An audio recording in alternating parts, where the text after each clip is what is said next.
right during the period of time when President Trump announced his idea during that press conference with Netanyahu about, look, we're gonna own, the U.S. is gonna own Gaza. Did you see the look on Netanyahu's face when he was saying that? Yes, which was Netanyahu's priceless. Like, what in the fuck? I know. Did I get into? And now you know what they're all doing? The Israeli cabinet is fully on board with the idea, in part because I think they understand that, okay, look, this is probably not going to happen, but if we take this position, right, it's going to create chaos. It's going to create some movement, right? Maybe that leads to something of interest. And I think when being out in the Middle East, when that idea came out and hearing some of the responses from people out there was amazing. But what I like about it, look, you're not going to move 2.3 million Palestinians out of Gaza, right? Because none of the Arab states want them. The Egyptians have fought against this idea for years and years and years. That's a good point, and some that maybe a lot of people aren't aware of, is that the wall on the side of Egypt is way bigger than the wall on the side of Israel. Yeah. That is an impenetrable wall that's heavily guarded. They do not want Palestinians coming into Egypt, which is kind of crazy. Well, from their perspective, look, it's a security issue. And there's a lot of Palestinian refugees in Jordan, so it's not like Jordan hasn't tried to do their part. But they also, what are they going to do? Absorb another 2 million Palestinians? No. So the problem from an operational perspective is it's unlikely to happen, right? And also, do you really want the U.S. buying and owning Gaza, right? And then being out there, you think that the cost of supporting Ukraine is high. Wait till you see what the cost of not only the reconstruction but the security of the reconstruction, right? What that's going to mean. You think there was a boon in private security contractors during the Iraq incursions? This will make that look like nothing. Right. So they got to guard their investments. Exactly. So the costs involved, the potential for, just never ending trouble. But what I do like about it is, look, now the Arab states are responding by having a summit, right? They're having a summit at the end of this month. And they've been having little mini discussions amongst themselves, but all the key players in the area are now meeting to discuss what's an alternative, right? What is the way to make this happen? And it's not going to be by the U.S. owning it and building the Riviera, right, or a series of casinos, but the Arab states are having to react, and so what that means is nothing's worked beforehand. Right, nothing in terms of the two-state, option, other security agreements, peace agreements that have held for some period of time and then fallen apart. None of that shit's worked. So I think the sort of the disruptive aspect of sometimes of what Trump does, even though you may look at the idea on the surface and go, it's not going to work, you have these other effects, right? And so now you've got the Arab states having to respond, coming up with these ideas. They're already, over the past couple of days, saying, well, Hamas can't play a role.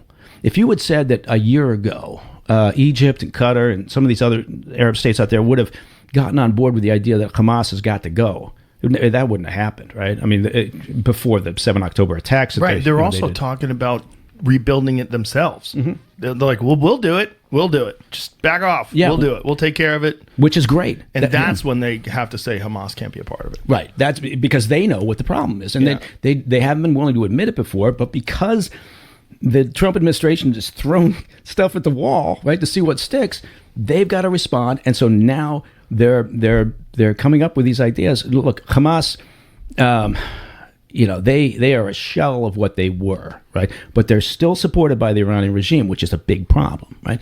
And the Iranian regime, do you think they don't want peace? They don't want stability, right?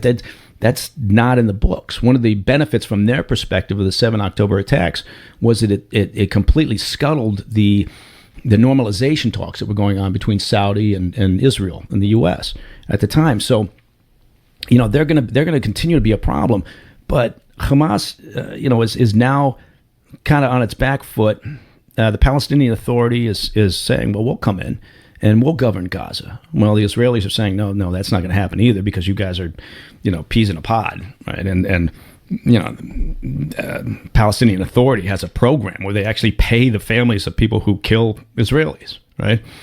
It's called the pay to slay program. Really? Yeah. Oh, yeah. That's what it's called? Yep. Pay to slay. How much do you get paid? You know what? I'm not sure what the going rate is now, but for out there, it's it's a payment, ongoing payments to families who have family members who have attacked, wounded, or killed Israelis. And so, that plus, other ties between Hamas and the PA. And look, there's been animosity, obviously. Hamas drove the Palestinian Authority out of Gaza years ago. But, the Israelis see it as the same. And so, my point being is the Arab states are now reacting, and you could end up with something that actually works, as opposed to all the bullshit in the past that never did work and always and it continued to provide nothing for the Palestinian people. And if you say, look, all this is about is we want the Palestinians to live a better life, then you should want new ideas thrown at the wall, right? And you should want something that eventually is going to work.